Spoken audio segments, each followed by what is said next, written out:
today we're going to talk about a topic that every single person, every human being can relate with.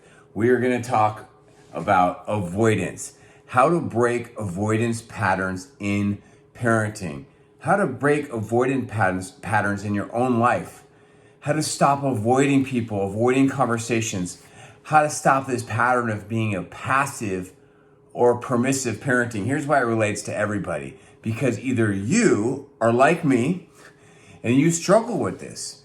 You struggle with being too avoidant or too passive. You maybe struggle at times with people pleasing. Or B, you love somebody who struggles with avoidance patterns. And so this relates to me because I call myself a recovering avoider. So I have a lot of personal experience with this topic and these 5 tools that I'm going to give you. But I also love people in my life who also struggle with avoidance patterns. We had a very amazing, very hard at times family meeting just 4 days ago on Sunday afternoon. All 3 daughters were there, but we excused the 6-year-old, about 30 minutes into it because she's 6. And our 2 teen daughters and my wife and I just had a really heartfelt, really hard conversation about some of the patterns that were going on in our house.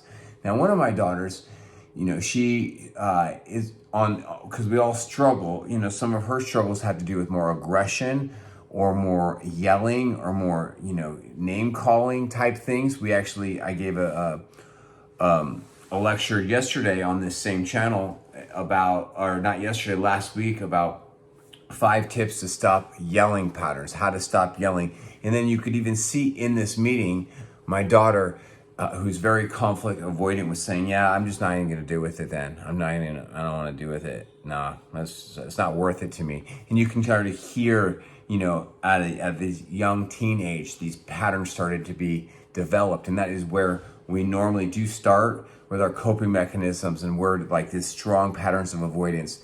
So let me share 5 things with you that I think are really interesting. And remember, we are parents or teachers in every homes and schools. So we want to gather as much knowledge we can so that when we have that next family meeting with our kids, when we have that next challenging topic and we see our kids going back into these avoidance patterns or convincing themselves this is normal, this is healthy, because that's a huge part of the mindset that is underneath the behavior, then we can remember this teaching and you can apply these tools to their life. So here's 5 steps on how to stop avoidance patterns in parenting, all right? And as you can see, this will relate to so many aspects of our life and in conflict communication, conflict resolution, or if you are in love with somebody or you have someone in your family who really struggles with avoidance. Okay, the first thing you've got to do is to really sit in the pain, get sick of the pain that your avoidance patterns have caused. Sit in that pain because avoidance causes so much pain in people's lives. Avoidance patterns and hiding the truth, hiding from conflict, rescuing people, dehumanizing yourself and just becoming this robot figure who doesn't feel anything. It is so destructive to parenting and to love and to marriage. And so for someone, to really grow in the 12 steps of AA, they say step 1 is admitting you have a problem. That's not my step 1. People have no problem admitting that they have a problem with conflict, right? That doesn't change anything, right? Knowledge is nothing. When my step 1 is how to break avoidance patterns in parenting is to sit in the pain and get sick of it. Get sick of how your avoidance patterns is hurting you and hurting your parenting, hurting your own family. Number 2, I think, is the most important step out of these 5 steps. I think it's the hardest step. I think it's really hard. How to stop avoidance patterns if you've got to change your self-talk. Let me give you an example. When you think about our lives, a simple way of thinking about human behavior is in this picture of this tree, right? So what we only see on people is on human beings is like the fruit of a tree, just like you would just see the tip of an iceberg. I've never really seen an iceberg in person because I've never taken an Arctic cruise or whatever, but we already know there's like a ton of ice underneath the surface. And so the same with human behaviors. If we are all like these fruit trees and we don't like the fruit that this person is producing or this child is producing, let's say it's like a peach tree, which is like definitely one of the world's best fruits. So good. Oh my, peach everything. Dude, so yummy. Love peaches. And can't wait for peaches to come out in the summer. There's a lot of peaches out here in Northern California. So then you just can't yell at a peach. You can't scold a peach. What are you going to do? Punish a peach into becoming a better peach, becoming a healthier peach? No, the reason why the fruit is not good is you've got to go underneath the surface. What is going on? Now, we've got a lot of deer in my neighborhood. Literally, as we talk, sometimes you'll see me get distracted because we'll have like 7 deer walk right in this window right here, just 15 feet away from me. And then what these deer do, especially in the fall, is that they rub their antlers, the male ones, which is kind of cool having bucks all around. They rub their antlers up against my trees. And actually, I started having trees die. And I'm like, why are these trees dying? I was like, am I getting not water? Too much water? Well, what they do is they rip off the bark from these trees, and the trees die because the bark is there to protect itself. And that is partly what avoidance is. It's just a self-protection mode. And so going back to using this tree example again, for us to really break patterns in our marriage, in our parenting, in anything in relationships, we've got to look beyond and look deeper. We got to get our shovels out and realize this is just the fruit of the tree. We got to go deeper because here at the bark and the branches is where our feelings, our emotions are. But still, that's not where the answer lies. That is not where the answer lies. You got to get deeper and realize to make a healthy peach tree, you've got to go to the roots of the tree. And on a human being, you know what the roots of us are is in our thoughts and our beliefs. So here's our change your self-talk. And if there's anything you're going to listen to in this opening teaching, this is the part I really want you to take a breath, take a sip of that green tea of yours, and just take this in. What is in the self-talk of someone who struggles with avoidance?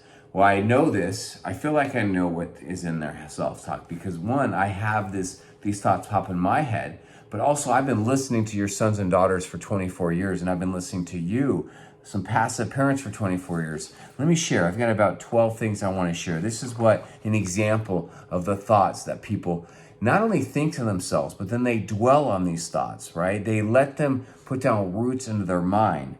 So here's some of these thoughts. Why would somebody be so conflict avoidant? Well, it's how they're talking to themselves. They say things like, I can't do this. I need a drink.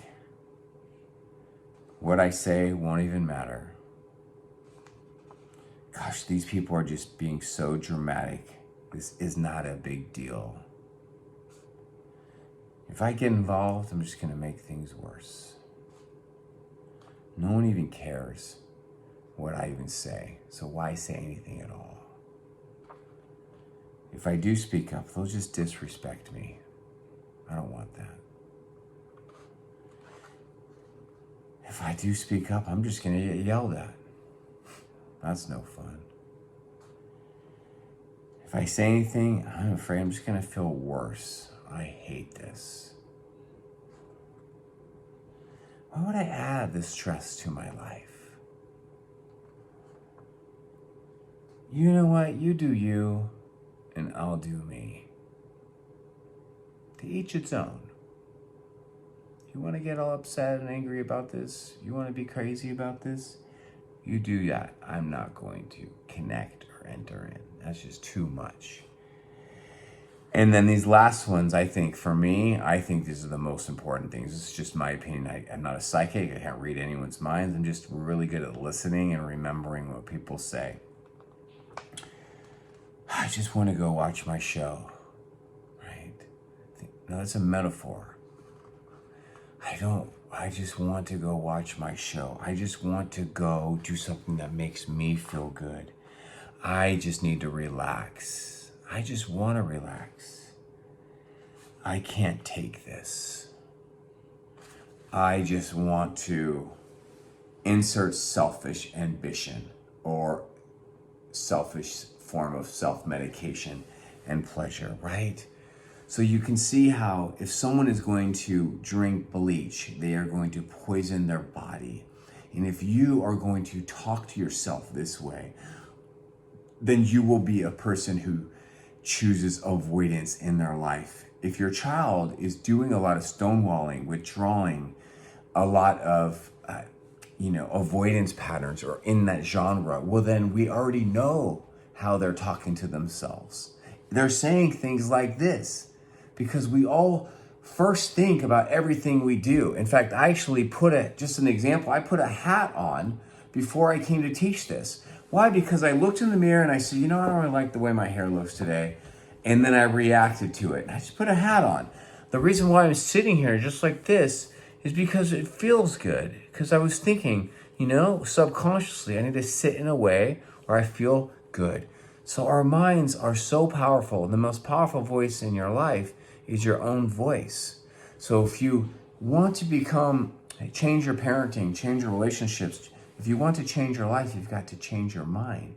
If you want to change your life, then you get to change your mind. And the human mind is so powerful. I learned about the power from the human mind by spending 12 years with prison inmates in San Quentin prison, playing basketball against the inmates, and just seeing how horrible it is being in prison. I would go in there once a month to play basketball against them. It's a pretty cool story this story and this team was picked up by ESPN, Wall Street Journal, USA Today, because I founded the team program and I just was an average basketball player listening to these men and just trying to share love and light with them through basketball. Number 3, how to stop avoidance patterns in parenting is now we start at the root of this peach tree and let's move our way up. Because imagine, life is so emotional, but if you're talking to yourself this way, now think about how you have been talking to yourself, whether you've been talking to yourself about your dating life, your marriage life, your work life, your stress life, your parenting life. How you talk to yourself matters, because one of the reasons why it matters is because we push our own freaking buttons. We push our own buttons. So if you're saying this to yourself, some of these things I just mentioned, how do you think you're going to make yourself feel? Imagine you're sitting here minding your own business and you start saying some of this trash to yourself. Like, I need a drink. I just can't take this. I just want to go watch my show. If I say anything, I'll feel worse. It'll make things worse, right? If you think about this, you're going to make yourself emotional. And then you're going to feel some of the feeling words that we find on question 1, which is buttons. Now this is very deep. Listen to this. These things that I'm going to say to you, I'm going to read them again. Are they true statements or are they false? I'm going to read some of them again. And you just tell me, what I'm about to say to you, are they true or are they false? And if another synonym for a word false is lie. So are these truths or are these lies? I can't do this. I need a drink. They don't really care about me. If I just need to relax. I can't take this. These people are being so dramatic. No one cares. It won't even matter me getting involved. Right? Does this sound familiar? Because I hope it does sound familiar, because this is what humans think. And I want you to know that, in my opinion, these are lies. So we are literally lying to ourselves and saying toxic truth to ourselves. We're literally drinking bleach and poisoning our own mind. And this is the same thing that we talked about last week with the other extent of this trend, was 5 steps on how to stop yelling. Here's 5 steps on how to stop avoidance patterns in parenting, right? So you could go to all the counseling you want. You can sign up for My Family 180. You can go talk to, Mother Teresa, Martin Luther King, Jesus. You could bring these people back from the dead. You could go and spend all the time you want with any type of a psychologist or person. But if you continue to tell yourself these toxic truths, then you're sabotaging your own mind, which is then going to lead to your true emotions. And then that is going to lead to the fruit of your life is going to be filled with fear-based reactions. So next, step 4 on how to stop avoidance patterns is to be brave and to face your fears. Because what's true is the opposite of these lies. So let's flip them around. This is what's true. I'm just going to read this. Instead of I can't do this, I can do this. I can help. I can't face my fears and to parent my child. I might feel worse because conflict's hard for me, but I will get through this and I'll feel better soon. I feel proud of myself for stepping into this. I don't need to go watch my show. I don't need a drink. I can step into conflict. I can grow. I can do this. The reason why it's called the fear cycle of what I teach y'all and I teach all my clients is because so much of our bad behavior and our bad choices is actually driven by fear. And fear is an emotion. It is this emotion that is very normal to the human being. We see that in the movie Inside Out, right? Where we see how fear is this cartoon character, this cartoon movie by Pixar.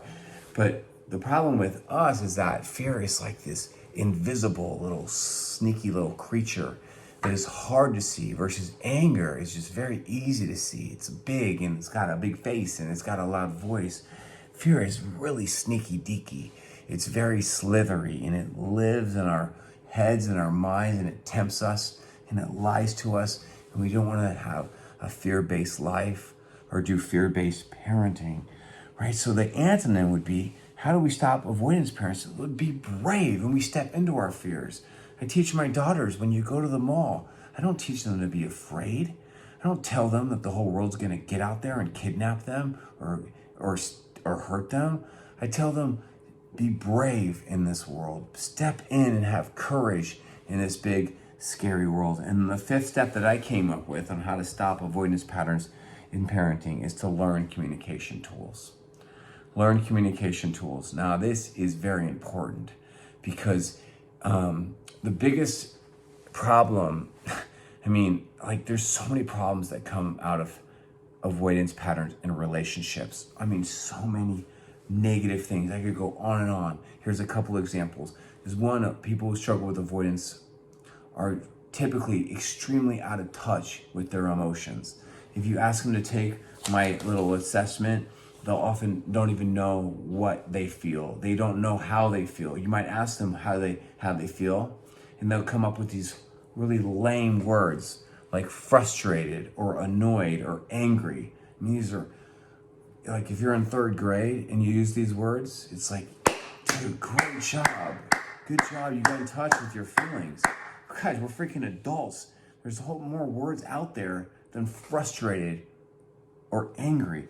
So the problem with avoidance, and there's so many, is that we never really have the chance to know yourself, to study yourself, to know and to label your emotions, because you're just constantly self-medicating them through an avoidance pattern. So then now that you don't know yourself, you don't have these words, then you can't speak these words. It's just like I can't speak French to you, except for oui or whatever. You don't know what you don't know. I can't speak French.